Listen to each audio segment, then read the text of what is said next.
Movie की शुरुआत में दिखाया जाता है कि पूरी दुनिया के लोग वैम्पायर में कन्वर्ट हो गए हैं, जहां लोग ब्लड को कोल्ड ड्रिंक की तरह पीते हैं। तभी हमें एक एडवर्ड डाल्टन नाम का आदमी को गाड़ी से उतरते हुए दिखाया जाता है, जो अपने काम पे जा रहा होता है, जहां वो एक रिसर्चर का काम करता है। और वो जिस कंपनी में काम करता है वहां बच्चे लोगों को पकड़कर उनसे ब्लड प्रोड्यूस किया जाता है और एक ड्रिंक की तरह बेचा जाता है। जहां एडवर्ड को मीटिंग में अपने बॉस चार्ल्स ब्रोमली के साथ दिखाया जाता है, जहां वो सब एक एक्सपेरिमेंट के बारे में बात कर रहे होते हैं, जिसमें दिखाया जाता है कि अगर भविष्य में उन्हें ब्लड मिलना बंद हो जाए तो उनके शरीर में कुछ अजीब तरह का बदलाव होने लगेगा, क्योंकि बस अब 5% ही दुनिया में ह्यूमंस बचे हैं जो 1 महीने में खत्म हो जाएंगे। उसके बाद एडवर्ड को अपने बॉस के पास बैठे हुए दिखाया जाता है, जहां एडवर्ड का बॉस उसे अपनी बेटी के बारे में बताता है, जो उसे एक मॉन्स्टर समझती है, क्योंकि उसे कैंसर होने के कारण वैम्पायर में बदलने का फैसला किया था। उसके बाद उन्हें एक वैम्पायर पे अपने ब्लड के सब्स्टिट्यूट का एक्सपेरिमेंट करते हुए दिखाया जाता है, जहां वो फेल हो जाता है। उसके बाद जब वो अपने घर जा रहा होता है, तभी एक गाड़ी से उसकी एक्सीडेंट होती है, जहां उसे पता चलता है कि वो सब ह्यूमन है और वो सब अपने आप को बचाते हुए भाग रहे होते हैं। तभी पुलिस को आता देख एडवर्ड उनकी हेल्प करता है और अपनी गाड़ी में उन्हें बैठा के अपने गाड़ी को दिन के लिए शील्ड जो फैसिलिटी उसकी गाड़ी में रहती है उसे एक्टिव कर देता है, जिससे कि वो सारे नहीं नजर आते हैं। और जब पुलिस आती है तो एडवर्ड उन्हें आगे भेज देता है और पुलिस के जाते ही वो वहां से निकल कर चले जाते हैं। उसके बाद एडवर्ड अपने घर पहुंचता है और खाता पीता है। तभी उसका वाइफ फ्रैंकी वहां आता है, जो उसके लिए एक ह्यूमन ब्लड लाता है जो 100% प्योर होता है उसके बर्थडे गिफ्ट के तौर पर एडवर्ड उसे पीने से मना कर देता है। तभी दोनों में अपने अपने काम को लेके बहस होती है, जहाँ एडवर्ड ब्लड का सब्स्टिट्यूट ढूंढने में रहता है और फ्रैंकी लोगों को पकड़ने में, और बातों बातों में वो ब्लड गिरा देता है। तभी फ्रैंकी गुस्से में वो बचा हुआ ब्लड लेके फेंक देता है और जाने लगता है। तभी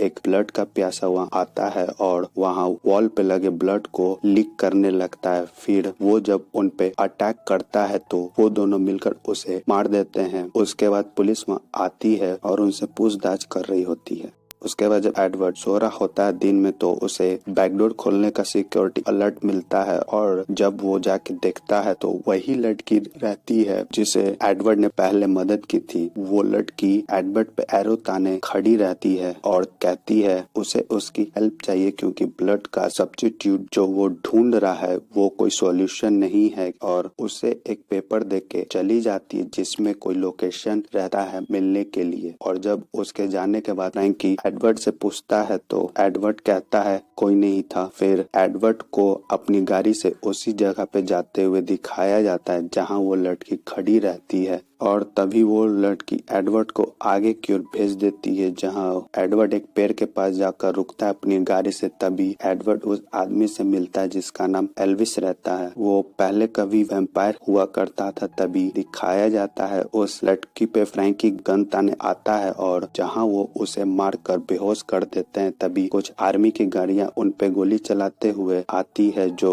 उन्हें पकड़ना चाहती है, पर एडवर्ड उन्हें अपनी गाड़ी में लेके भागता है। पर गोली के कारण जब उसके ग्लास में होल हो रहा होता है और वो उस होल से आ रही सनलाइट से बचता हुआ दिख रहा होता है, पर वैसे ही गोली के कारण जब उसके गाड़ी के सेंसर्स और कैमरा उड़ जाते हैं और सारे स्क्रीन पे जब कुछ नहीं दिख रहा होता है, तभी एल्विस उसकी गाड़ी कंट्रोल कर ड्राइव करता है और उन सोल्जर को चकमा देके वहाँ से निकल जाता है और पहुँचता है एक जगह पे जहाँ एडवर्ड को पता चलता है कि एल्विस इसी जगह पे गिरा था एक एक्सीडेंट के दौरान, और वहीं से उसकी दुनिया चेंज हो गई। हुआ यूं था कि जब एक्सीडेंट हुआ था तो वो अपने गाड़ी से बाहर गिर रहा होता है सनलाइट में, जहां वो जलने भी लगता है। पर पानी में गिरने के बाद जब वो बाहर निकलता है उसके बॉडी में बदलाव के कारण वो सनलाइट के सामने खड़ा हो सकता था, जिससे उसे पता चलता है कि सन के कारण वो अब ह्यूमन बन गया है। और यही बात एडवर्ड को भी पता चलती है। उसके बाद फ्रैंकी को चार्ल्स के पास दिखाया जाता है, जहाँ वो उसके भाई को खोजने के लिए कहता है और उसका काम पूरा करने के लिए कहता है। उसके बाद एडवर्ड को एल्विस के साथ दिखाया जाता है जहां वो उसे अपने अड्डे पे लेके जाता है और अपने साथियों से मिलाता है। उनमें से एक सेनेटर वेस्टलेक भी होता है, वो भी एक वैम्पायर होता है, पर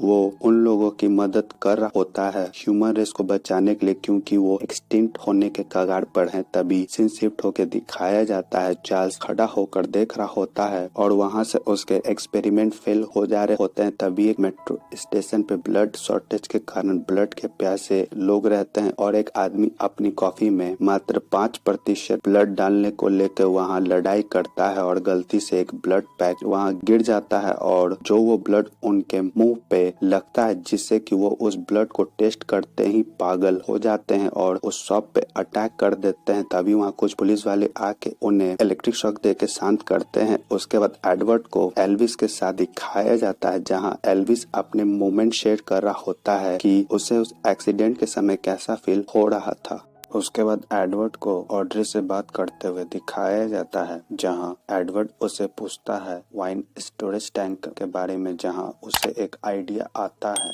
और उसे यूज करने का सोचता है और फिर उन्हें उस टैंक को अपने प्लान के हिसाब से बनाते हुए दिखाया जाता है। तभी दूसरी ओर जार कुछ और ह्यूमंस को लेके आ रहा होता है, उसमें से एक चार्ल्स की बेटी भी होती है। तभी अचानक से उनकी गाड़ी खराब हो जाती है और जब वो बाहर आते हैं वैसे ही उनके गाड़ी पे वैम्पायर्स आर्मी अटैक कर देती है और उन्हें पकड़ लेती है और ये बात एल्विस को भी पता चल जाती है जब वो वॉकी टॉकी से बात कर रहा होता है और उन्हें वो जगह खाली करते हुए दिखाया जाता है। और जब ऑड्री एडवर्ड को चलने के लिए कहती है तो एडवर्ड कहता है कि सन निकलने में अब कुछ ही देर है, मैं यहाँ से नहीं जाऊंगा। तभी एल्विस और ऑड्री मान जाते हैं। उसके बाद चार्ल्स की बेटी को दिखाया जाता है जहाँ वो होश में आती है और तभी चार्ल्स आता है पर वो उसे घायल कर देती है एक नाइफ से गले मिलने के दौरान। फिर एडवर्ड और सबको उस सन वाले प्रोसेस पे काम करते हुए दिखाया जाता है जहां ऑड्री बाहर रह के सारे कंट्रोल कर रही होती है। तभी एडवर्ड सनलाइट में अपने आप को खड़ा करता है कुछ सेकंड के लिए और ऑक्सीजन उस टैंक से बाहर निकालता है और ये प्रोसेस 2 से 3 बार करने के बाद वो ह्यूमन में बदल जाता है। तभी वैम्पायर आर्मी को भी आते हुए दिखाया जाता है और सब जगह देखते हैं पर उन्हें कुछ नहीं मिलता है क्योंकि वो एक वाइन कंटेनर में छुपे होते हैं और उनके जाने के बाद वो सब वहां से बाहर निकल जाते हैं। इस दौरान फ्रैंकी को चार्ल्स एक काम देता है और फिर फ्रैंकी को चार्ल्स की बेटी के पास आते हुए दिखाया जाता है जहां वो उसके पास आता है और उसे बाइट करता है जिससे कि वो वैम्पायर बन जाती है। और जब चार्ल्स आता है अपनी बेटी से मिलने तो वो उससे तब भी नफरत कर रही होती है और कह रही होती है कि यही आप चाहते थे ना। फिर सीन शिफ्ट होकर दिखाया जाता है कि ब्लड शॉर्टेज के कारण वैम्पायर बदलने लगते हैं और एक दूसरे को मारने लगते हैं और ये देख आर्मी को उनको मारने का काम सौंपा जा रहा होता है। दूसरी ओर एल्विस को अपने साथियों के साथ अपने दूसरे सेफ प्लेस पे पहुंचते हुए दिखाया जाता है पर वहाँ वेस्टलेक मरा रहता है। उसके बाद आर्मी को उन पकड़े लोगों को मारते हुए दिखाया जाता है जहाँ वो उन लोगों को एक चेन से बांध कर सनलाइट में ले जा रहे होते हैं और उनमें चार्ल्स की बेटी भी होती है और ये सब फ्रैंकी खड़ा होकर देख रहा होता है। तभी दिखाया जाता है कि एडवर्ड का एक साथी जो उसके साथ काम करता था उसके ऑफिस में वो उस ब्लड का सब्स्टिट्यूट ढूंढ लेता है और जब वो घर आता है जहां उसके मुलाकात एडवर्ड और उसके साथियों से होती है तभी उसे एक फोन आता है जहां वो बहाना मारता है कि ये मेरी एक्स वाइफ का कॉल है और वो वहां से उठकर चला जाता है। पर कुछ गड़बड़ लगने के कारण ऑड्री जाके देखती है तो वैसे ही उस पे अटैक होता है और वो बेहोश हो जाती है। और ये देख जब एल्विस और एडवर्ड वहां आते हैं तो देखते हैं कि एक सोल्जर उसे लेकर जा रहा होता है और कुछ सोल्जर उसे मारने के लिए आगे आते हैं। तभी वो वहां से भाग निकलते हैं और पहुंचते हैं एक सबवे में जहां वो सोल्जर उनका पीछा कर रहे होते हैं और जब वो एक जगह जाके छुपते हैं तभी वहां फ्रैंकी आ जाता है और एडवर्ड उसे समझाने समझाने की कोशिश करता है पर वो उसे ना समझकर एल्विस को बाइट कर लेता है। पर एडवर्ड उसे एल्विस से दूर कर जब मारने जाता है तो फ्रैंकी को देख चौंक जाता है और फिर एडवर्ड को चार्ल्स के पास जाते हुए दिखाया जाता है, जहां वो चार्ल्स के पास पहुंचता है और चार्ल्स उसे बताता है कि उसने ब्लड का सब्स्टिट्यूट ढूंढ लिया है और यहाँ क्योर की कोई बात ही नहीं है, ये बस एक बिजनेस है। और एडवर्ड को बाइट कर लेता है और तभी उसे कुछ होने लगता है और वो